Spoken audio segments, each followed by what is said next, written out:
சாப்டர்ல சிமெண்ட்னு வருது, இன்னொரு சாப்டர்ல சிமெண்ட் அப்படின்னு முடிஞ்சிருது, இன்னொரு சாப்டர்ல சிமெண்ட் அப்படின்னு முடியுது, இன்னொரு சாப்டர்ல காரைன்னு வருது.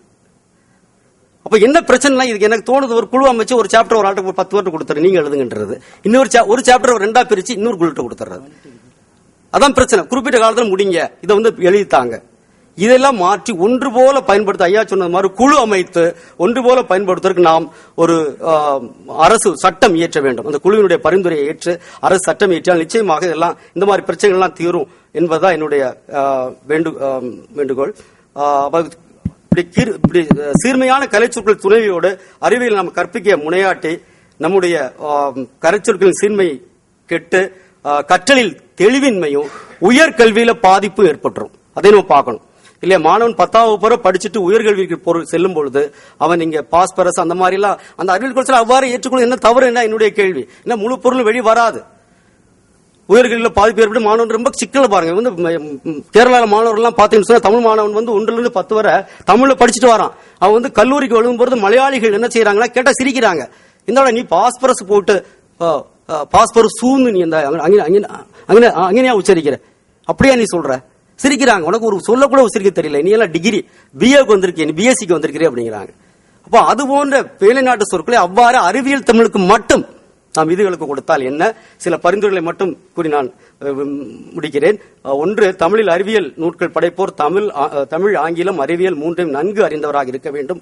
2, பிறமொழி அறிவியல் நூல்களை பார்த்து சொல்லுக்கு சொல் வரிக்கு வரி மொழிபெயர்க்காமல் கருத்தை உள்வாங்கி பின்பு தமிழில் அறிவியல் நூல்களை எழுத வேண்டும். 3, தமிழில் இதுவரை வெளிவந்துள்ள அறிவியல் களஞ்சியங்கள் அகராதிகள் நூல்கள் போன்றவற்றை மதிப்பீடு செய்ய வேண்டும். 4, தமிழில் அறிவியல் கலைச்சொற்கள் உலகம் முழுவதும் ஒன்று போல பயன்படுத்த வழிமுறை செய்ய வேண்டும்.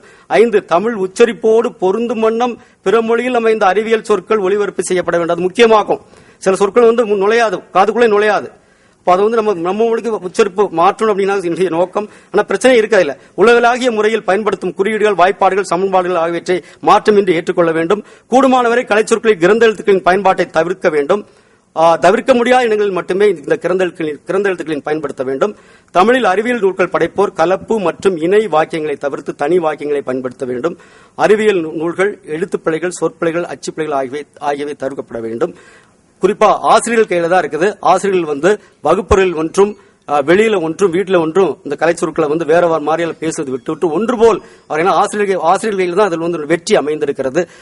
ஆகவே இந்த மாநாடு வழியாக ஐயா முதல்ல சொன்ன தலைவர் சொன்னது மாதிரி நம்முடைய குழு பரிந்துரையை உடனடியாக, அதாவது ஒரு மலையாளத்தில் சொல்லுவாங்க அடியந்திரமாக எமர்ஜென்சி, உடனே அதை அமைத்து ஒரு சீர்மையான உலகம் முழுவதும் ஒன்று போல் பயன்படுத்துவதற்கு ஆவண செய்ய வேண்டும் என்று கூறிக்கொண்டு வாய்ப்பளித்தது நன்றி கூறி விடைபெறுகிறேன். நன்றி, வணக்கம். முக்கியமான கருத்து, குறிப்பா வேதியியல் இருக்கக்கூடிய தனிமங்கள் சேர்மங்கள் எலிமெண்ட்ஸ் காம்பவுண்ட்ஸ் சொல்றோம் இல்லைங்களா, இந்த சேர்மங்கள்ல மிக மிக கடுமையான சிக்கலான சேர்மங்கள் ஏராளமா இருக்கு. உதாரணத்துக்கு டிடிடின்னு எடுத்துக்கிட்டா டைக்ளோரோ டைஎத்தில் ட்ரைக்ளோரோ வரும் அந்த வார்த்தைகள். அதே போல மெத்தில் ஐசோசயனேட், இந்த போபால் விஷயம் சொல்றோம் பாருங்க, எம்ஐசிங்கிறது மெத்தில் ஐசோசயனேட் அப்படின்னு வரும். இந்த சல்ஃபேட் சல்ஃபைடுங்கிறதுல நம்ம தமிழ்ல சல்ஃபைட்டு சல்ஃபேட்டு சல்ஃபைடு அப்படின்னு போடும்பொழுது அவர் கேரளாவில் சொன்ன மாதிரி அந்த சிக்கல் கட்டாயமா வரும். அதனால தனிமங்கள் சேர்மங்களை பொறுத்த வரையில் சிக்கலான சேர்மங்களை பன்னாட்டு மொழியியலாளர் உபயோகிக்கிறத நம்முடைய அறிவியலாளர் சொல்கிற அந்த மொழி மாற்றத்தை இந்த சிக்கல் தீர்கிற வரை கடைபிடித்தே தீர வேண்டும் என்பதுதான் இயல்புமே தவிர அதில் அந்த துறை அறிஞர்களுடைய கருத்தை ஏற்று அதில் நடைமுறைக்காக நாம் தொடர்பு படுத்துகிற வார்த்தைகளை இலக்கிய வார்த்தைகளை உபயோகப்படுத்திக் கொள்ளலாம். ஆனால் சேர்மங்கள் தக்க வார்த்தைகளை அவர் சொல்றபடிதான் செய்து ஆக முடியும். சேர்மங்களை பொறுத்து கூட நீங்கள் சொன்னவாறு தமிழ் ஒலிப்புக்கு ஏற்ப அதை அமைத்துக் கொண்டு அடைப்புக்குறிக்குள்ள நீங்க இந்த ஆங்கில ஒலிப்பு முறை என்ன வருகிறதோ அந்த ஆங்கில ஒலிப்பு முறையை கொடுத்தா அவர்கள் புரிந்து கொள்வார்கள். அதனால நமக்கு உள்ள அந்த மொழிக்குள்ள ஒலிப்பு முறையை மாற்றக்கூடாது.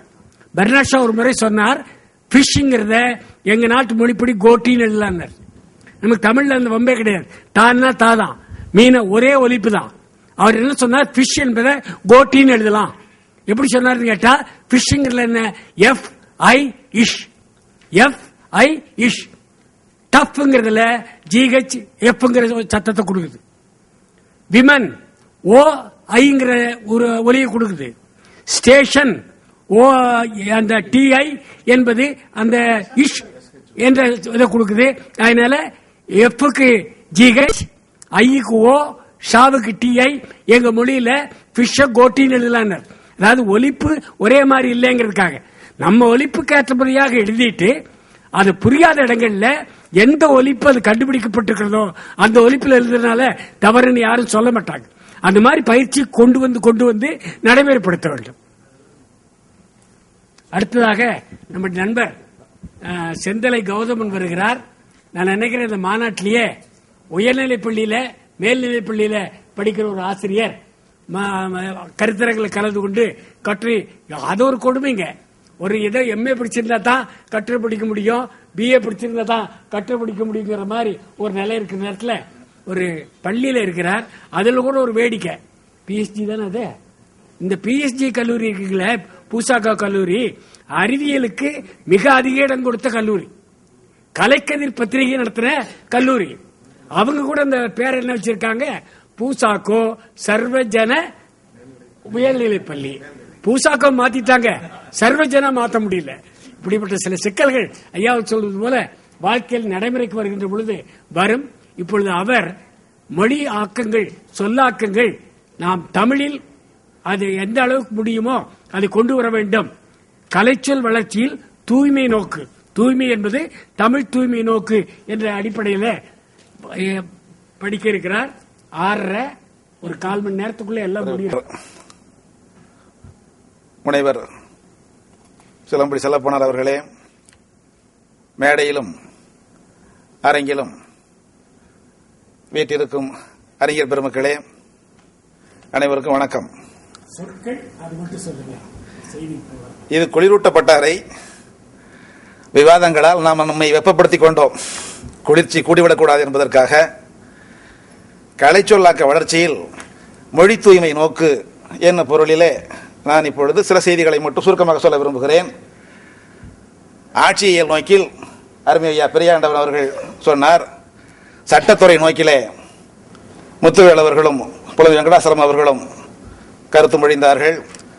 அறிவியல் நோக்கிலே ஜெயகிருட்டிணன் அவர்கள் ஆய்வு கருத்துக்களை முன்வைத்தார்.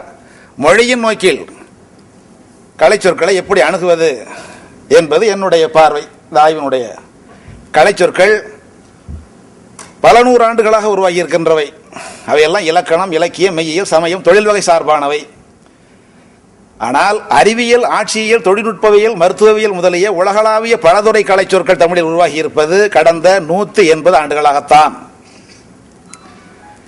வளர்ந்து வரும் முன்னேற்றங்களை விரைவாகவும் பெருமளவிலும் வெளிப்படுத்துகின்ற மொழி எதுவோ அந்த மொழிதான் வாழும் மொழி.